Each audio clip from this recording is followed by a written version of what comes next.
I'm George Galloway, leader of the Workers' Party of Britain, and I, together with my friend and colleague Chris Williamson, founded No to NATO, No to War, with hundreds of others in central London on the 25th of February, since which time we have grown exponentially. The last two of these rallies have reached more than a million, well over a million people worldwide, making these the most significant and well attended, albeit virtually, anti war activities taking place anywhere on the planet. So if you're joining us for the first time, you are particularly welcome, because we need to grow this movement if we are going to stop the headlong rush into what might become World War III and a nuclear holocaust to end them all.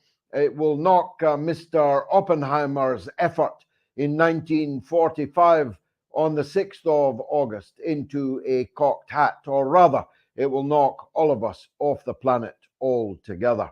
The nuclear bombs that are now in the arsenal of what would be the belligerent parties, Russia, China, the United States, Britain, and France, are each and every one of them 1,000 times more deadly, more powerful than the one dropped on Hiroshima on the 6th of August and then on Nagasaki. On that subject, we are holding a protest opposite Downing Street on the 6th of August at 1 p.m. as part of a worldwide manifestation of remembrance, yes, of the disaster that occurred in Japan in 1945 on that day, but in a way, even more importantly, to try and stop it ever happening again, and on a scale that would end life on this planet. These vast virtual rallies that we are now holding are picking up momentum, partly because no one else appears to be doing anything at all to bring about the end of this lemming-like rush. Behind some of the most gerontocratic, challenged, mentally challenged people ever to rule significant country in our lifetime. We, for those of us old enough, remember how they mocked people like Leonid Brezhnev, how they mocked the Soviet leader Chernenko. But both of them were younger than the people that are running the United States today and sitting with the nuclear button on their desk and at the bottom of their bed when they retire. It's chilling to imagine that the fate of all the world is in the hands of Joe Biden. I could speak all night about why that is so, but I think you just need to look at him, look at any of his videos appearing daily, virtually daily on the internet, and you'll see why we are right to be worried about our future and our children's future. This rally is called the Odessa file because, of course, we'll talk about other aspects of the danger that we are in. But we wanted to focus on the day that the third phase of the spring, then summer counter-offensive of the Zelensky regime in Kiev was launched in a southeasterly direction. The remains of the reserves of the Ukrainian armed forces, increasingly, indeed now overwhelmingly, conscript soldiers who've been in many cases literally snatched by press gangs in front of their families, out of their jobs, which were reserved occupations, which didn't require them to be at the front, being dragged off in full public glare and with the minimum of training and with a multiplicity of equipment that simply doesn't work one with the other. Poorly armed, poorly armored, sent into a front line which has been described by Ukrainians themselves as nothing more than a mincing machine. Well, they'll never be minced to us. They'll always be human beings to us. They'll always be the young men, and now not so young. People are being snatched at the age of 60 off the streets of Western Ukraine and forced into this war. But the manhood of Ukraine is being butchered in real time as proxies in a NATO war to weaken, divide, and, if possible, destroy the Russian Federation. And whilst that might have been something that you could make a case for if you were so inclined, months ago, a year ago, it is now self-evident that this war is lost, and that therefore every young man sent into the charnel house now is literally being sacrificed for the political leaders like Joe Biden, Nancy Pelosi, Chuck McConnell, and the rest, Mitch McConnell. These individuals far away from the fight are the cause of these men being fed into that mincing machine. So it's said that this evening, many thousands, including many hundreds of armored vehicles, are headed for the Russian lines that are rings of steel fortified in unprecedented strength in the Zaporozhye direction. And therefore, our prediction when we set this meeting that the war was moving to the south has already been vindicated. We must hope that the war ends before all those reservists go the way of the two armies that Ukraine has now sacrificed in the last 550 days or so, all the way to the graveyard. But Odessa is, of course, the jewel of the south of Ukraine. It is a place of enormous significance. It was founded by the Empress of Russia, so-called Catherine the Great. She invented it. She laid the first stone, and she intended it as a Russian port second only to St. Petersburg, and one which would be the main portal through which Russian grain exports would leave the country. You'll see the resonance already in that in recent times. After a very short period of time, Odessa became the fourth largest Russian city. Those Russian cities were Moscow, St. Petersburg, Odessa, and Warsaw. Who knew Warsaw was once also a Russian city? Warsaw now is, of course, a NATO power, a NATO army of increasing significance, and possibly the most dangerously belligerent government of all the Western governments, all the NATO powers. But when Odessa was in its pomp, it was the fourth largest Russian city. Sears, in his magnificent mid-19th century study of Odessa, talks of it as the city of cafes, a cafe culture generated by the huge number of Jews that lived there. It was at the extremity of the pale, you know the phrase, beyond the pale of settlement, beyond which only Jews could live, and the presence of hundreds of thousands at one point of Jews in Odessa gave it a uniquely Russian and Jewish character that lives on 150 years more later. It is still a city of cafes, of intellectuality, of art, and once upon a time of revolution.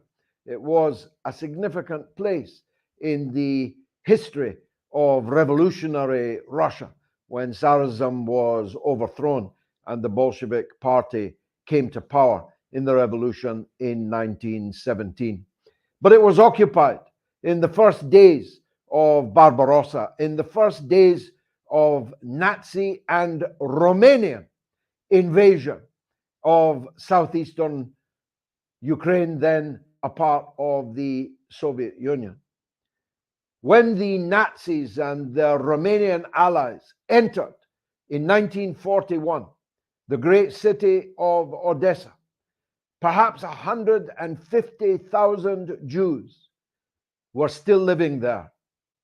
By the time the city was liberated by the Red Army in 1944, just 5,000 Jews remained in the city of Odessa. And it's for that reason, and many others, that for many people in Russia, the idea of leaving Odessa again in the hands of swastika-waving, Kraken, Azov, SS insignia inscribed jack-booted fascists loyal to the regime in Kiev is simply unconscionable. And I am one of those who believes that this war will not end without Odessa's liberation and its return to Russia. It is a quintessentially Russian city, and I don't believe this war will end with it still in the hands of the far-right, ultra-nationalist and even Nazi forces that are the political power in Kiev. But it has another significance, and here I'll conclude my part of these proceedings. In 2014, those fascists were back on the streets of Odessa, and they murdered, they burned alive 48 protesters who had retreated into the trade union center in the city of Odessa. They had sought refuge in the hands of the trade unions of Odessa, and they were torched by Molotov cocktail, torched to death inside that building. Their screams are recorded and can be heard if you can bear it. Some leapt from windows to their death. Others were shot as they managed to escape from the burning building. Others were hunted down and rounded up in the days and weeks after. What happened in 2014? Why were they protesting? It's worth reminding people, though most of you know it, that in 2014, a violent, ultra-violent, US and EU inspired coup took place in Kiev, torching the parliament building, sending the president, elected president, scurrying for his life out of the country, after which members of the Ukrainian parliament, literally with guns pointed at their heads, were forced to sign decree after decree, outlawing the Russian language and culture, making foreigners of the Ukrainian citizens living in the east and south of the state, as was of Ukraine. When people in eastern and southern Ukraine rose up against it, they were mercilessly murdered, not just in the trade union house in Odessa, but on this day, the Memorial Day for the children massacred between 2014 and last year, 14,000 people massacred by the Kiev regime on a daily basis. This is their Memorial Day. This is the day we remember the children of the Donbass slain by our new best friends in the regime in Kiev. Our first speaker this evening is a man who bravely and brilliantly has faced the dangers of photojournalism in that territory of the Donbass, a man who we are privileged to invite to address the meeting now. Dean O'Brien, welcome to No to NATO, No to War. and we much look forward to what you've got to say. Go ahead. Okay, good evening, George, and thank you for inviting me. So my work initially started about 14 years ago. I was traveling to Ukraine. I was doing a photography degree. I went to university quite late in life. And so Ukraine, even back then, everybody spoke Russian. And I'll fast forward now to the Maidan, what happened in 2014. Everybody in Ukraine, the Ukrainians and Russians live side by side, and the family setup there often is that people had a Ukrainian mothers, Russian fathers. That was the norm. So when 2014 happened, the West, which everybody knows, in their massive attempt to destabilize the government in Ukraine, which we know they eventually achieved, and that drove Ukraine into initially what was a kind of civil war, I suppose, and it took us to where we are today, to a full-scale war. It's everything but, people say that Britain aren't involved and everything else, but we know they're training soldiers, are sending weapons there. It is kind of like NATO are literally involved with it, really. I'd travelled all over from Odessa, Poltava, Lviv, Kiev. Then I started about 2018. I started wanting to head more towards the east. I went to Slavyansk, Kramatorsk, Mariupol, right near Ukrainian front positions, and you could see the tension. And when I was in Mariupol, they'd obviously got the Azov battalion headquarters there. I kind of wandered past there and had a look. But the Nazism has always been a big thing in Ukraine. It's been very open. They've been given a free ride to parade in the streets on certain anniversaries. Those, for example, of Stefan Bandera, who we know sided with the Nazis, responsible for killing thousands of Poles and Jews. But all of a sudden, we're meant to forget all of that. In fact, the Poles are supposed to forget it now, aren't they? Now that lots of Ukrainians are living there. Yeah. So it's just a mess at the moment. That's all you could say, a real mess. Well, the people that murdered the Jews in Odessa were Romanians. The SS were, of course, ultimately responsible for the mass killing of Jews in Odessa and indeed for the rest of the Holocaust of the East. But their allies, in this case in Odessa, the Romanians, were the people who murdered the Jews. And now Romania is a NATO power, and we're supposed to regard her as our ally, and Russia, who defeated the Nazis, as our enemy. It's a funny old world, you know? It is. It is. I mean, our Western media are trying to brainwash everybody and convince people that the right thing to do is to pursue this to the bitter end. Whilst we all suffer, whilst we all starve, whilst food prices increase. Don't even start me on the energy bills from last year. Everybody freeze and starve for Ukraine. Absolute madness. It's nice to see that some people are starting to wake up now, because initially when the conflict started, when Russia launched their operation into Ukraine in February 2022, you'll know yourself, it was very on trend to have a blue and yellow flag on the social media profile. Well, we're starting to see those drop off. You're not seeing very many of those now. It's a bizarre situation, but people in the UK are slowly starting to wake up. But it's another thing trying to get probably boots on the ground, supporting demonstrations, that kind of thing. But I think it's coming. It'll have to come sooner or later. Well, of course, all the political parties are fully in support of funding, even though we're desperately short of public money for our own people, funding, arming, propagandizing for Zelensky and the regime in Kiev. And therefore, there is literally not a word spoken in Parliament against the war. And when there's nothing being said at all in Parliament, it's very difficult, even if the media wanted to, for another side of the story to emerge. But as the success of these meetings,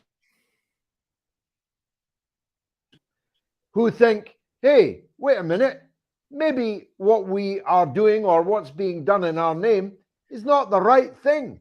We should check it out. I think that's happening right across the so-called Western world, Dean. It is. I mean, when the conflict, well, I'll say when the Russian operation, we know the conflict's been going on since 2014, but most people in the UK believe it started February 2022. So, and that was when people like Twitter came down and we had this cancel culture where they were closing social media accounts. I was one of the first. As soon as Putin launched his operation into Ukraine, my Twitter account was closed. It's only just been restored now, but it was to shut people up. As a photographer, you kind of accept now that your work will never be seen publicly, really, because you don't fit in. You don't fit in, and it's kind of like that thing. You'll never work in this town again. It's that kind of thing. And you know what? They can stick it. I don't care. I've got morals. I've got integrity. I'm one of the few people that's been to both sides of this conflict. Not worked on one side. I've been to both. So I've got all the evidence there. If they want to see it, they're welcome to come round and I'll show them. But they don't want to, George, because it doesn't suit their narrative. And that's why. So people like myself who shoot on what they call the pro-Russian side, in their eyes, you're to shut up and not exist. Well, nobody saw Van Gogh's work in his lifetime, and look at it now.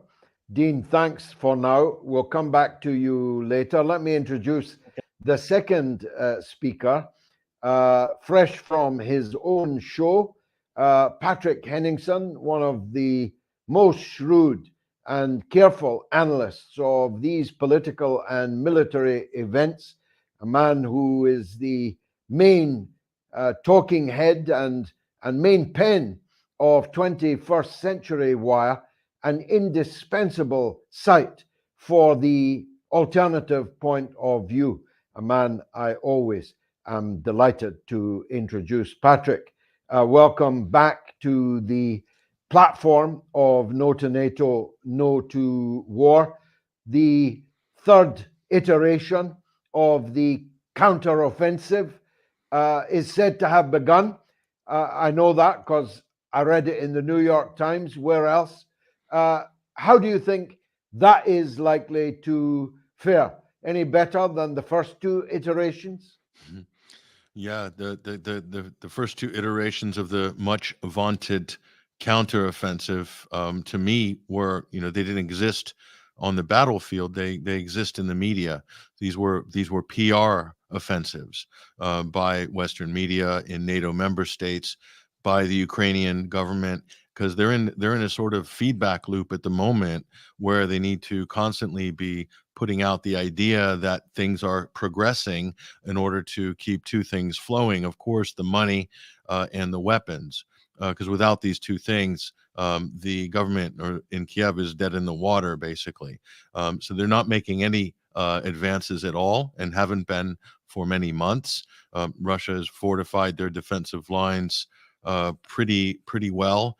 And in fact, if you look at the battle maps over the last month, actually overall, Russia has gained territory. So if this is a protracted counteroffensive, it's not going very well at all. There's no counteroffensing going on in the counteroffensive. So again, we're talking about a marketing campaign to keep this war going, this open-ended proxy war, just to keep it going a little bit longer until they can figure out, what to do next, whether that's an off-ramp or some other, tertiary strategy, like moving Polish and Baltic troops in as a peacekeeping force into Western Ukraine, which is looking increasingly unviable for, not under the NATO banner, but still NATO member states. It looks like a mess. So I really don't think there's any off-ramp. There's no military solution, and there's no visible off-ramp other than basically calling a halt and negotiating, and people will have to cut their losses at this point. But still, I don't see any signals of this happening, George. And all at the behest of a political class in Washington looking increasingly infirm. to put it as kindly as I possibly can. It is one of the great counter miracles that so many people are ready to march behind such uncertain, infirm, and mentally challenged political leaders. Yeah, yeah. This is a regrettable period in history. And when we look back at the run up to the First World War, and we're scratching our heads saying how could that have been possible? How could you have this sort of lockstep of really wrong think on the part of national leaders marching towards the inevitable fait accompli of a war where human capital is completely expendable. In this case, that's the Ukrainians, the Ukrainian soldiers. And it's just, to me, a really craven effort by the West, very cynical and a very craven effort to push Ukraine as the cudgel into Russia, but not willing to sacrifice any of their own men, of course, in any of the NATO member states, and are looking at this really as an economic opportunity to refill all the military stocks with new gear and to recapitalize the military-industrial complex.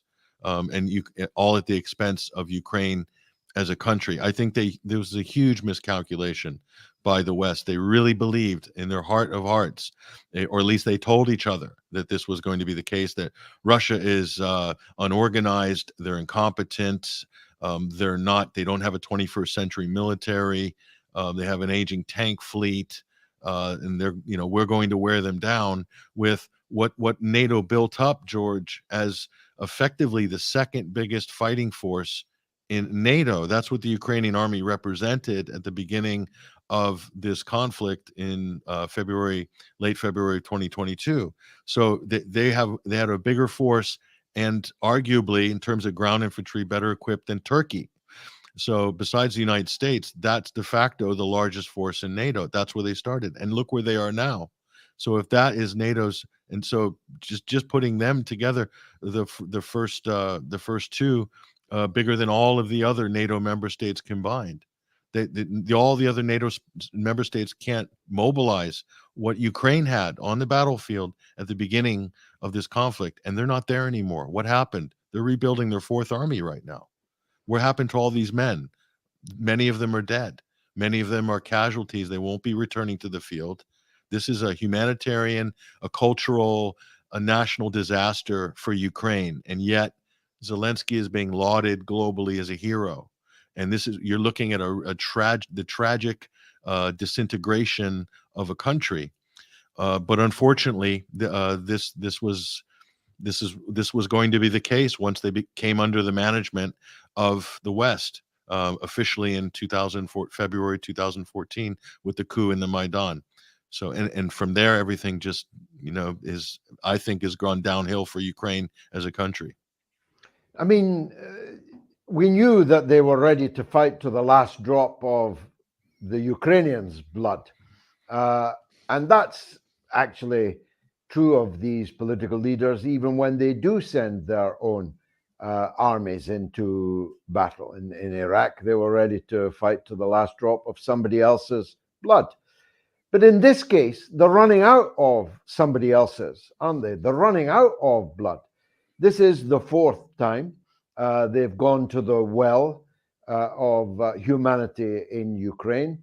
They have basically swept anyone. I mean, I even see videos, Patrick, of mentally ill people being drafted, physically disabled people being drafted, people almost as old as myself being drafted, people as young as my sons being drafted. Such people are not soldiers, and there's no time to properly train them. And the equipment isn't working in any case, coming from all these different sources, no interoperability amongst them. It's like a press gang lifting someone off the street outside the store, and within a couple of weeks, they're in the mincing machine.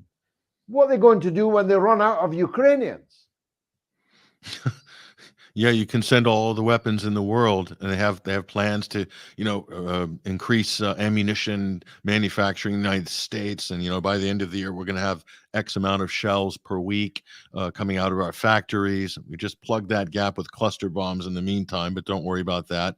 Illegal weapons, that's okay. But they're going to run out, and Russia will, unfortunately, they're going to respond in kind. So Russia always escalates like for like. So as soon as they announced the use of cluster munitions in Ukraine, the United States is shipping those in. Russia said, okay, we'll be using cluster munitions as well. What's that going to do to the number of Ukrainian troops? They're going to sustain more heavy losses. And this is just going to accelerate the inevitable, which is that they're running out of human cannon fodder to throw into the front lines. And so what's going to happen there? Russia will advance a lot easier at that point. And then you have a situation where the only solution is they will have to cede territory or go into a frozen conflict situation. In other words, there's no military path to victory for Ukraine. And in fact, there never was. There never was. And that's the big lie. And you're starting to see the admissions of this now, George, in the media, in the US, in the UK, in Europe. You're starting to see them sort of just kind of, gingerly, carefully coming out, creeping with sort of admissions and doubt that this might have been a bad idea from the off. And so I think this is a kind of a delay. I call it a delayed aftershock of reality, because they've been living in their propaganda bubble. So they're just now coming to the realization of what we all knew, who've been following the real conflict, what we knew 10 months ago. They're just kind of now coming to grips with it. So they haven't fully processed it. And they've been telling each other it's been going great. Victory's around the corner. We just need another, with the HIMARS are going to be the game changer. And then it's the Leopard tanks are going to be the game changer. And then it's going to be the F-16s. And then it's going to be the Patriot missiles. And the next round of wonder weapons. We just need more weapons. This is the most insane and, in a way, barbaric experiment, because that's what it is at the end of the day. We can call it a proxy war, but what it is an experiment. They've never tried to mechanize and systematize a proxy war like this in history with all of our modern features and capabilities of NATO. They've never done this before. And they thought that they could do this and that they could bleed Russia, that they could wear Russia down. They believed 18 months ago, people were saying that Putin couldn't sustain this conflict, that he would give up at a certain point. And here we are. Here we are now. We're going to quickly into 2024, and it's looking worse. How is Russia losing? If they're winning in terms of territory, if Ukraine's emptying out population, if Ukrainian GDP is down, 40%, what's left of the country? How if Russia's losing, I would hate to see what Russia winning looks like. But this is the delusional propaganda bubble that people live in the Beltway, that have been living in the mainstream media, that believe their tweets and believe their virtue signaling, that somehow if they just all tweet enough and NAFO does enough trolling and everybody keeps keeping the morale high, that somehow Ukraine's going to pull through and Zelensky's there to kind of cheerlead the whole thing. It is gaudy and it's grotesque on a level that I don't think we've ever seen in history. The scenes, when we look back at the highlight reel, the political highlight reel, George, of Zelensky's world tours, being feted by politicians and unfurling the Ukrainian flag in the floor of the U.S. Congress with Nancy Pelosi and Kamala Harris, it leaves one speechless, George. Gaudy and grotesque. What a wonderful phrase. Thank you for now, Patrick. Let's turn to Dr. Lucy Morgan Edwards. Amongst her many other accomplishments in life, she was the political advisor to the EU's ambassador in war-torn Kabul. And she'll have a thing or two to say about this latest EU-US inspired conflict, I'm sure. Dr. Lucy, thank you very much for joining us. We haven't, I think, met before, so you are particularly welcome on the platform this evening. Let me start by asking what is kind of my perennial question now. How did Europe come to be led to such a self-harming, indeed potentially suicidal path by such an unimpressive cadre of leaders in Washington? I've put it maybe unkindly before. You know, following Jack Kennedy might have been one thing, maybe even Bill Clinton would have been one thing, but to go over the cliff for Joe Biden, Nancy Pelosi, Mitch McConnell, and the rest, it's almost impossible for me to understand how EU governments have been swallowed up hook, line, and sinker by this whole thing. Do you have an insight into that? Well, George, it's very good to meet you. Long been an admirer of yours. I think we're led by political pygmies. I mean, we have I think the lowest grade of politicians that I remember in my life.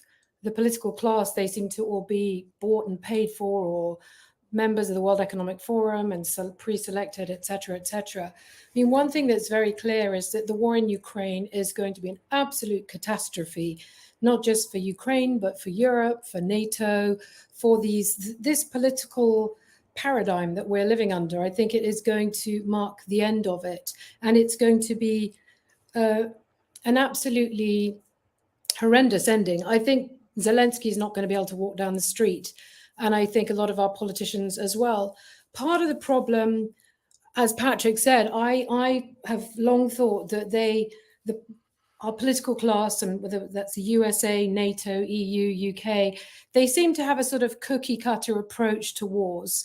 And I believe that they thought that with the Ukraine war, which they could fight as a proxy war, thus avoiding putting NATO troops on the ground, that they really believed somehow that that would be a reprisal of the 1980s war in Afghanistan, where they bled Russia, the Soviet Union, and the Soviet Union collapsed. They really thought that we still lived in that same era, and that the Soviet Union hadn't now become a completely different state with, you know, good supply chains, good relationships with other countries, the BRICS and so on. And they utterly failed to plan this out, to game this out. And so I'm afraid we seem to be led by complete donkeys who have no interest in politics, history, economics, and they completely misunderstood how the SWIFT ban for Russia would play out, etc., etc. You had asked, I think in the brief, you'd asked about how my reaction to the attacks on Odessa and the ports. I have been away on holidays, and I only just heard about this last night. But just looking into that today, I mean, basically, I think it was always clear that Russia was going to try to take a large part of the Black Sea coast and to leave the rest of Ukraine as a rump state, or effectively as a rentier state, in a way as Afghanistan has been over the years. And this is what's going to happen. I mean, they're not going to be able to export grain, and they're obviously furious about it. Looking at the Daily Telegraph today, I saw that the Ukrainian MP for Odessa, one Oleksiy Goncharenko, has written a column in the Telegraph today where he's desperate. He's pushing for a no-fly zone. He's furious. He's trying to push this narrative that, oh, well, this is a great threat to Europe if you don't react and provide the no-fly zone that we need, that Putin's going to take the rest of Europe like dominoes. But obviously, the first casualty of war is the truth. And it's hard to know exactly what did happen in Odessa in respect of the national treasures that might have been destroyed or might not have been destroyed, or who did them, or who bombed what. But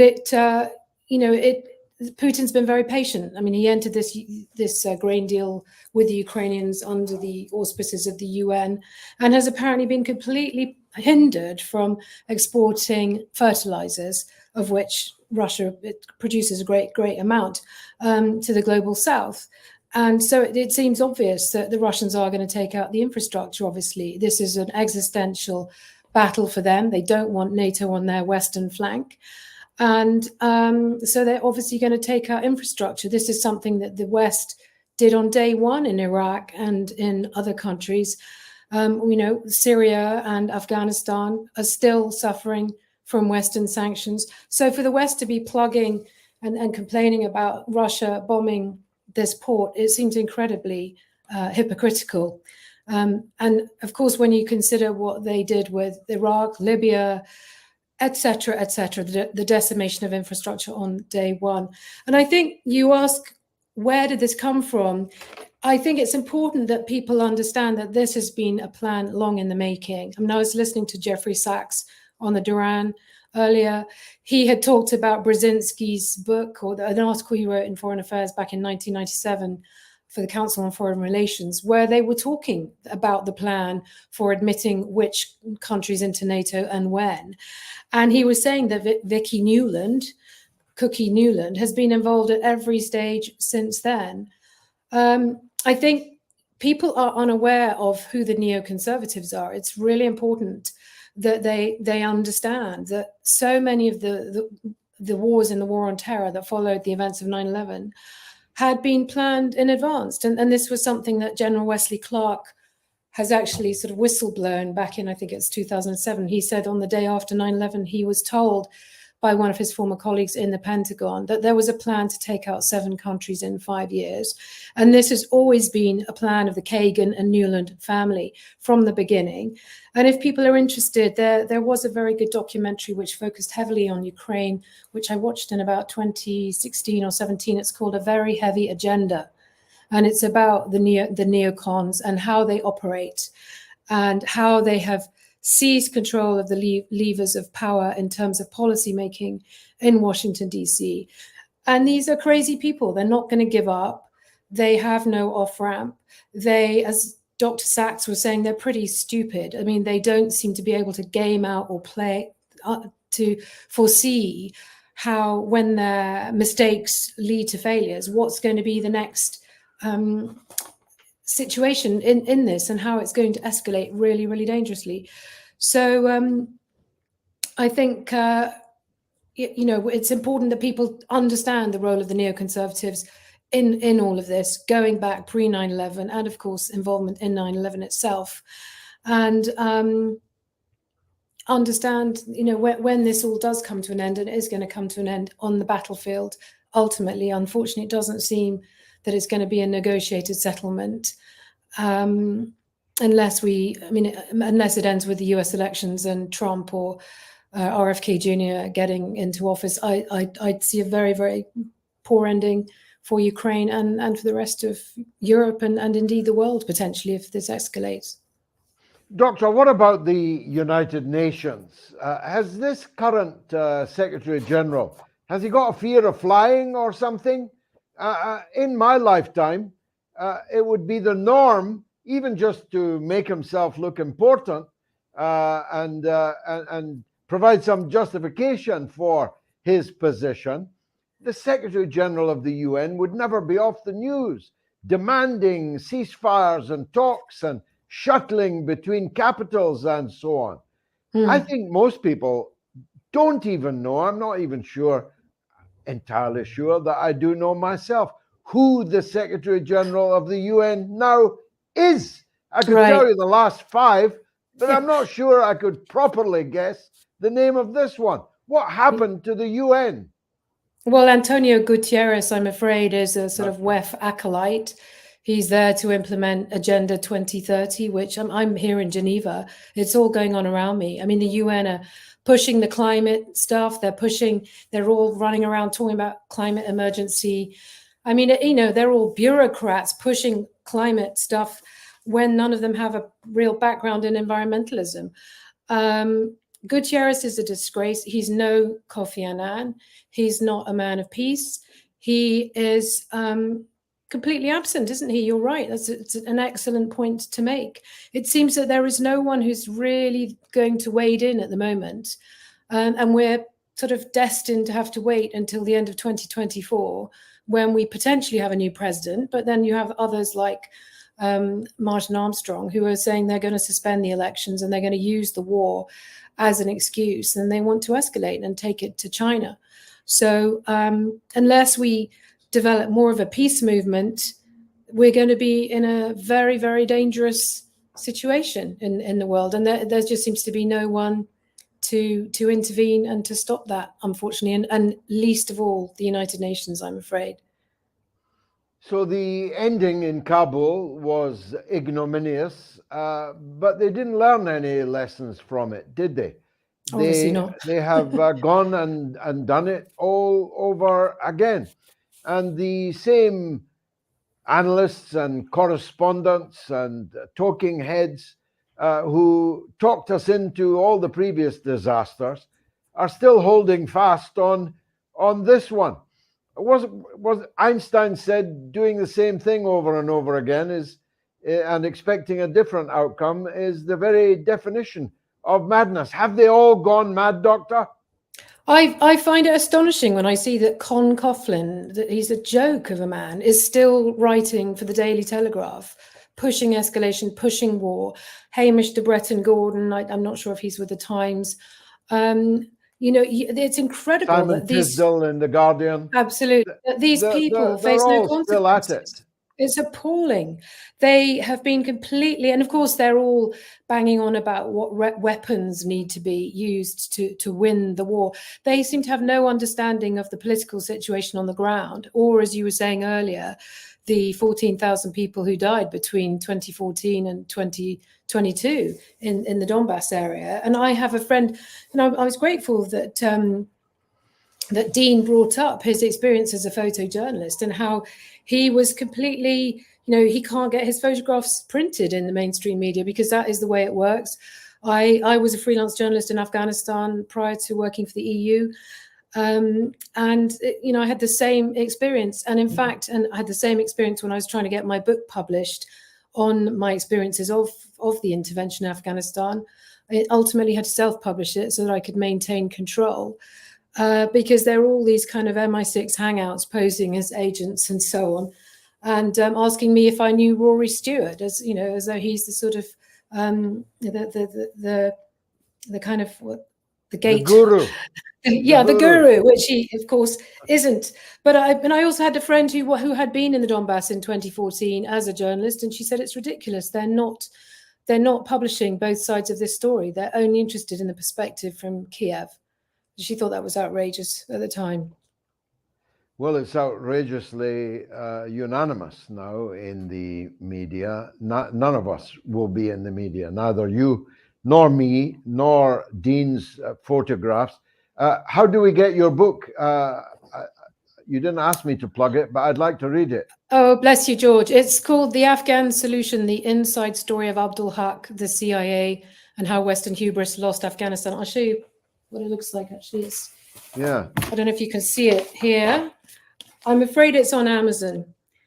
Well, don't be afraid. I'll get it on Amazon. That's probably the easiest place to get it. Some shops are still selling it, but it's a kind of detailed walkthrough of what happened in Afghanistan. A Star is Born, Lucy.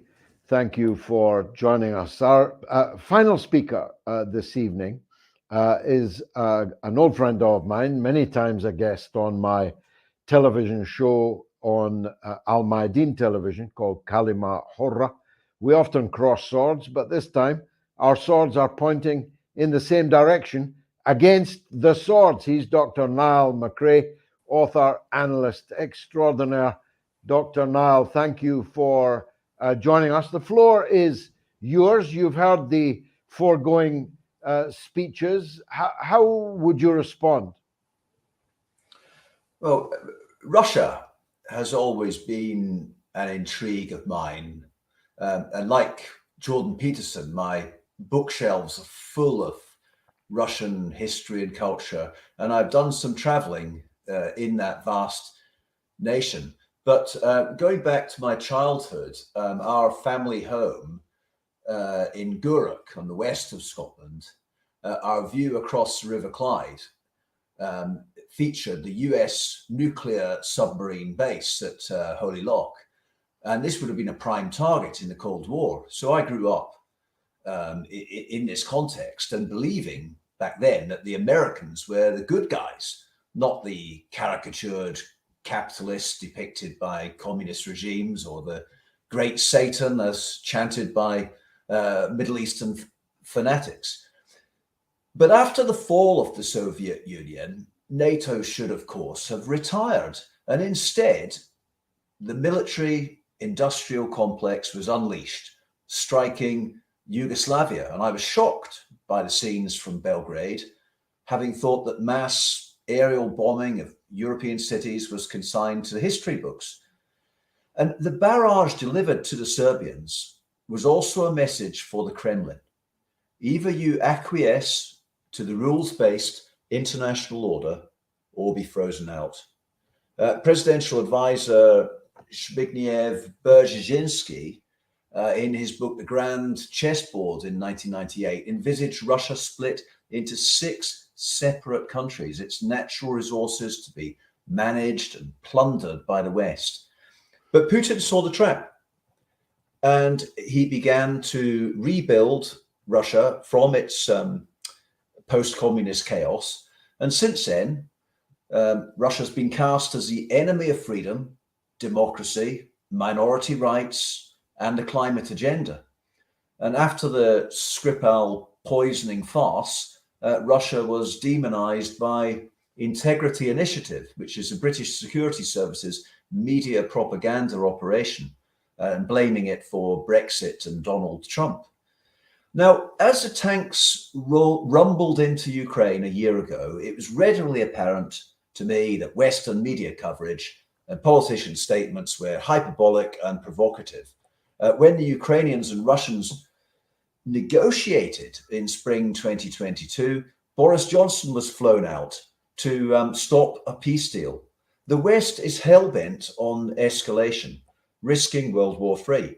Now, in George Orwell's 1984, the world is divided into 3 powers: Oceania, Eurasia, and East Asia. So we in Oceania are alternately at war with Eurasia, which of course is Russia, and East Asia, China.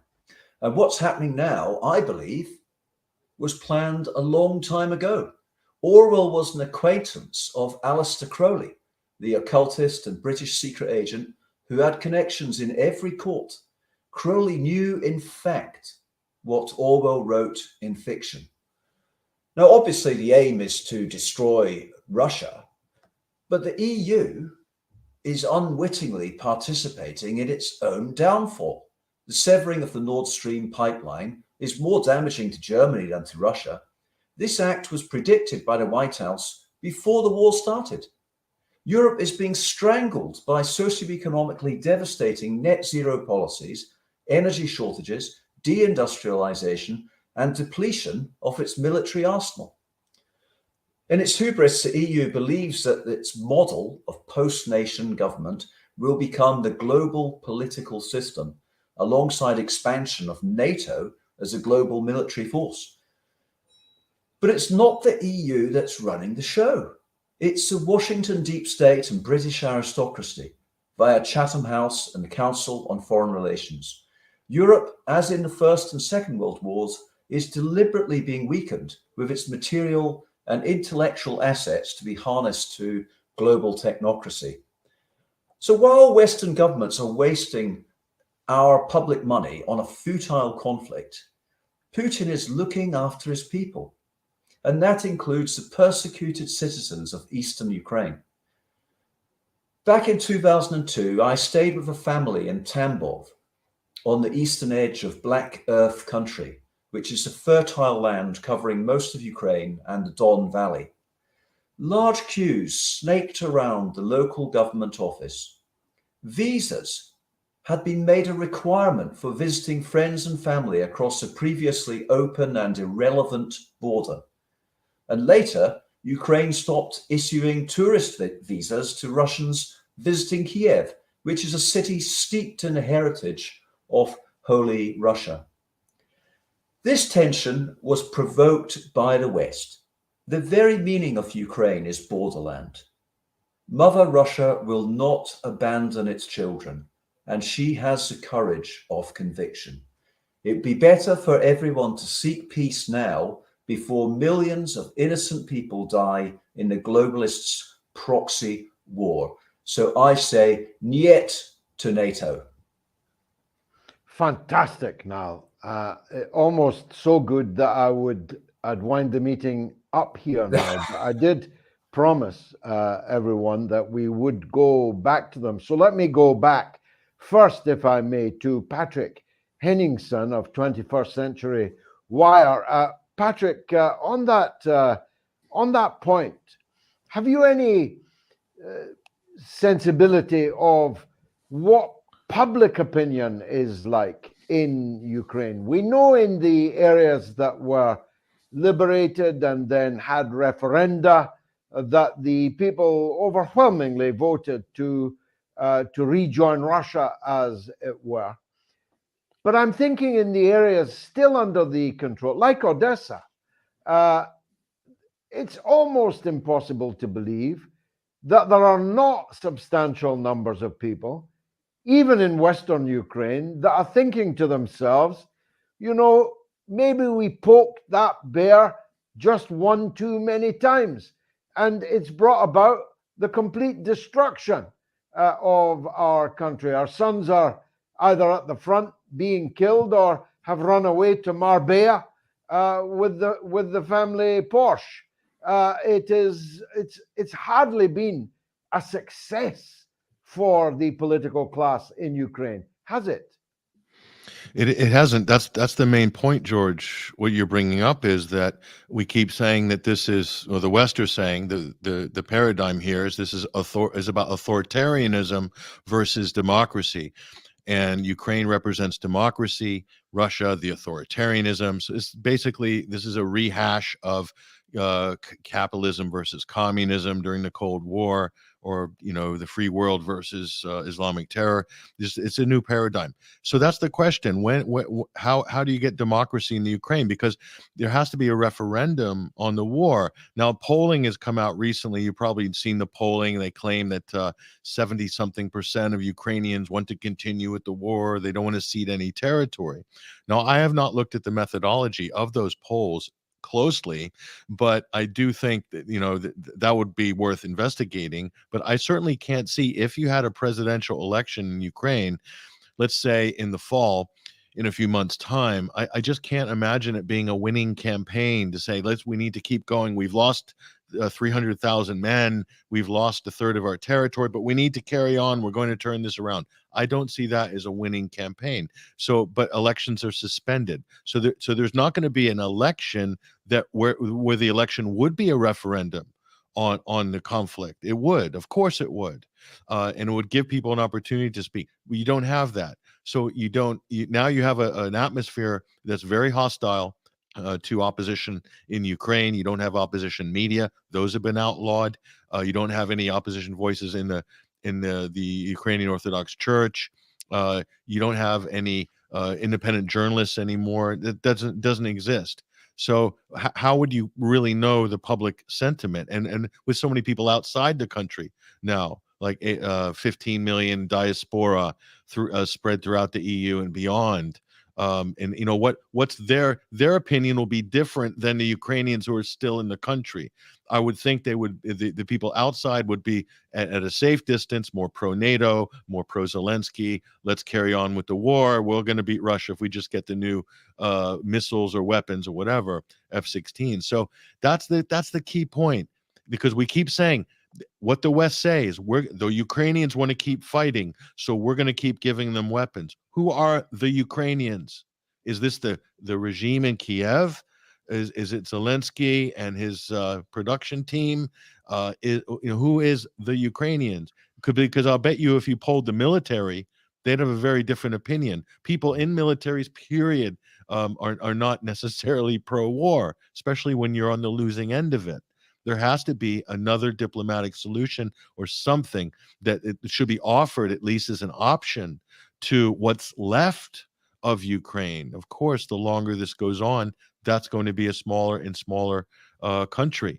So that's the point here. And I really don't believe a lot of the polling I'm seeing, where 70% of who? I don't know. And are these people outside of Ukraine? So there's a lot of questions, George. Well, thanks, Patrick. As always, I think you'll be chairing these meetings through August, and look forward to being able to watch them, at least on catch up. But I'll not be able myself to participate in them. So thank you in advance for that too. Dr. Lucy, I wouldn't answer a pollster in Kiev in the negative about Zelensky and his war. You might end up like Gonzalo Lira, being cast into a dungeon at best, murdered at worst, if you were to evince any dissident views. People are sentenced to death, people are disappeared, people are murdered just for being skeptical as to where this is all going, including people very close to Zelensky. It's a dangerous time to be in Kiev for sure. You witnessed the fall of Kabul, which happened apparently overnight. Do you think the fall of Kiev might be the same? I'm not saying fall to the Russians, but fall to perhaps some coup, some revolution in Western Ukraine itself? Yes, it seems as though the end is probably going to come slowly and then very swiftly. And I imagine the Americans might be, or the military advisors and NATO military advisors, etc., and the mercenaries, whoever's left, might well be leaving in a helicopter off the roof of their embassy like they did in Vietnam.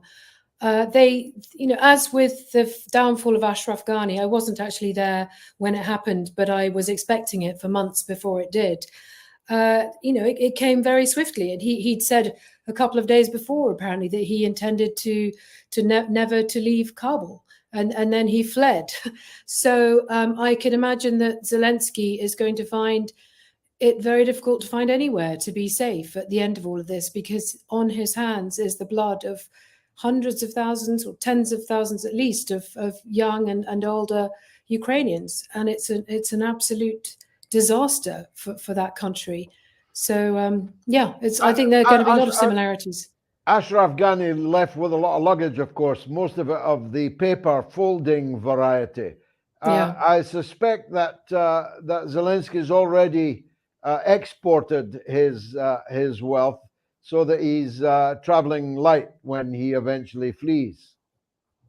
Well, I've heard that he's bought a lot of property. He's got property in Italy, property in Miami.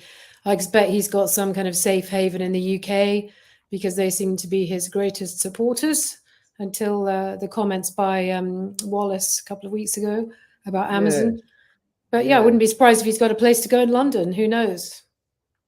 Yes, London, although the weather's better in Florida, it may suit him better. Dr. Lucy Morgan-Edwards, I don't know how we've gone so long without ever meeting each other. I'm sure, and I hope it won't be long before you and I are on a platform together again. Thank you very much indeed for joining us. Let's go to Dean O'Brien, a brave and brilliant photojournalist who is now effectively blacklisted from the mass media. Never mind, Dino, so am I. But actually, we've got bigger audiences than the so-called mass media. What do you think of the meeting and what you've heard so far? Oh, it's brilliant, George. I mean, I'm really surprised that a political party has actually come out. I think you're the only one that's actually come out in support of stopping this conflict. I mean, I was even surprised. I was talking to one of your colleagues from the Workers' Party last week about the fact that even in Ireland, Sinn Féin are behind Ukraine. I mean, it's such a madness. And you're the only party that is actually speaking out and speaking the proper truth. It's not what the government want to hear. It's not what some people want to hear, but it is the truth. So I really appreciate that a party like yourself is coming forward and putting it out there to people. I'm much obliged to you, Dean, and thanks for your appearance this evening. Although the Workers' Party and Chris Williamson, now also in the Workers' Party, started No to NATO, No to War, We're very much broader than that, and we need to be very much broader than that. We need people of the so-called left, right, and center behind the sensible demand to stop the war, a war which is costing the lives and blood and treasure, not just of the people of Ukraine, but the people of our own countries also. Dr. Niall, last word to you. It's admirable indeed that you can see the Russian point of view. It's not necessary to accept it. It's not necessary to support the Russian action, but to call it unprovoked is one of the biggest lies in history, isn't it? Not only was it provoked, it's been being provoked since Bill Clinton began expanding NATO in an eastward direction in complete contradiction to the promises made to the Russian leadership, Gorbachev in particular, when he agreed to withdraw Russian forces from Eastern Germany. Yes, of course, it's a big lie. And I don't think there can be any of the 650 MPs in Westminster who don't know that this is a lie, that the war just started in February 2022 when Putin decided to start invading Europe. MPs have got no excuse. People in the media, especially so-called quality newspapers, have got no excuse.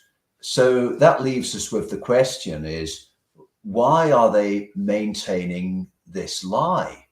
And it's not just about the Ukraine war that we can ask that question. We can ask that about, net zero and the climate change crisis and many other things as well. And something that I did recently, George, was I asked readers of three alternative media, that's Conservative Woman, The Light newspaper, and Unity News Network, to send a list of 10 questions to their MPs. And they were on all kinds of things that people didn't vote for, and yet policies that are being enacted anyway. And it doesn't matter if you've got a Labour government coming in, because they will just do exactly the same. It's like a uni party. There was one of those questions on Ukraine, and the answers, there was actually anger from the MPs that any of their, one of their constituents was challenging them on this, moral crusade that the West is on against this regressive 1930s style dictatorship in Moscow. But I'm still left to the question, I'm still bemused, George, as to how MPs and people who should know better are acting as if there's only one single truth here. It's quite baffling. Baffling, unless you know them as well as I do. Dr. Niall McRae and all our participants this evening, and those, Chris Murphy and Shan Bloor, and all those who work behind the scenes to bring this broadcast to you, a big thank you. But most of all, a big thank you to you for watching it, and a request from me that you do your best to spread the word, not just about these broadcasts, but about the existence of No to NATO, No to War, and spread the message that we stand for, if you yourself already agree with it. Thank you, and stay tuned. There'll be another one of these along in a couple of weeks, chaired by Patrick Henningsen. I know, because I know him well, ably and eloquently. I'm George Galloway, bidding you good night.